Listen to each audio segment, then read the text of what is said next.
النهاردة هنتعلم مع بعض ازاي ننقل بطاقة التموين من محافظة لمحافظة.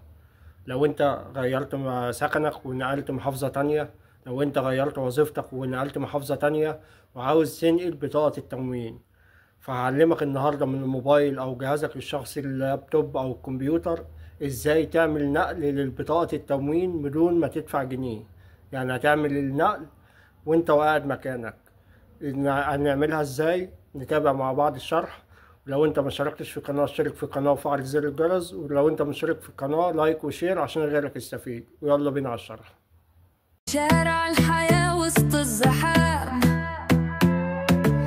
لقيت حلم بيكبر في الكلام. سيدة أحمد سيكا دايما قدام، عاليوتيوب الدنيا بتدور، كل فيديو حكاية وبنور. اشتركوا في القناة، سيد أحمد سيكا دايما هنا.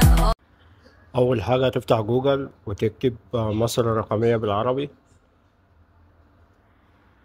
هتخش على أول موقع يقابلك، بعد كده هتدوس على تسجيل دخول. بعد كده تكتب رقم الموبايل ورقم السري لو انت عامل حساب. لو مش عامل حساب هتدوس على تسجيل حساب. بعد كده بص في صندوق الوصف أول تعليق أنا هسيب لك اللينك بتاع ازاي تسجل على مصر الرقمية، ازاي تعمل حساب، فشوفه عشان تعمل حساب صح بطريقة صح. بعد ما سجلت دخول هتنزل تحت هتلاقي تصفح كل الخدمات، هتدوس عليها. بعد كده هتلاقي على اليمين كلمة التموين، دوس عليها. بعد كده هتنزل نقل من محافظة إلى أخرى، هتدوس عليها. بعد كده بيقول لك تمكنك هذه الخدمة من نقل بطاقتك التموينية التابعة لمحافظة معينة إلى محافظة أخرى. شروط وأحكام الخدمة: يجب ألا تنطبق على مالك البطاقة شروط الاستبعاد من التموين. مالك البطاقة فقط رب الأسرة المؤهل لطلب الخدمة، يعني هو الوحيد اللي يقدر ينقل من محافظة لمحافظة، اللي هو رب الأسرة اللي هو صاحب البطاقة نفسه. ولازم ما يكونش يعني نزل عليه طلب الاستبعاد اللي هو يعني شالوه من التموين. تمام. بعد كده بتعلم أو وافق على الشروط والأحكام. بعد كده تدوس بدء الخدمة. بعد كده يجيب لك البيانات بتاعة البطاقة بتاعتك، راجع عليها، لو تمام دوس التالي.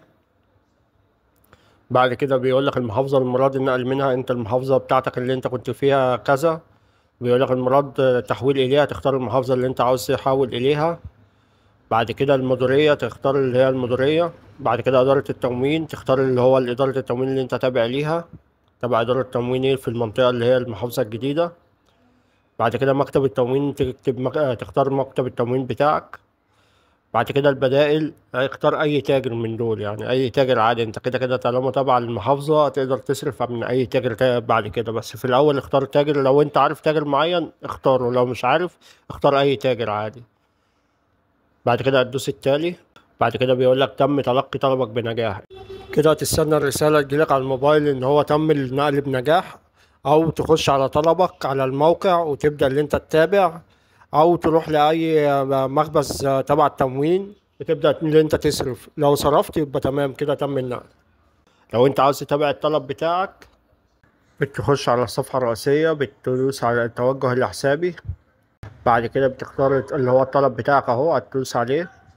هتلاقي الطلب بتاعك بيقول لك ان هو تحت التنفيذ، تقعد تخش عليه كل كام يوم لغاية ما يقول لك ان هو تم بنجاح. كده يبقى تمام اتنقلت. لو انت ما دخلتش على الموقع تروح زي ما قلت لك اقرب مخبز تموين قريب منك، تبدأ اللي انت تجرب البطاقة. لو صرفت تمام، ما صرفتش يبقى تستنى. يبقى انت تقدر اللي انت تعرف عن طريق الموقع وعن طريق الرسالة في الموبايل وعن طريق اقرب مخبز تموين قريب منك. وبكده تكون خلصت نقل بطاقة التموين لمحافظتك الجديدة من غير أي مشاوير. لو الفيديو ساعدك ما تنساش تعمل لايك وتشترك في القناة وتفعل الجرس عشان يوصلك كل الشروحات الجديدة. ولو عندك أي سؤال سيبه في الكومنتات وأنا هرد عليك. أشوفكم في فيديو جديد.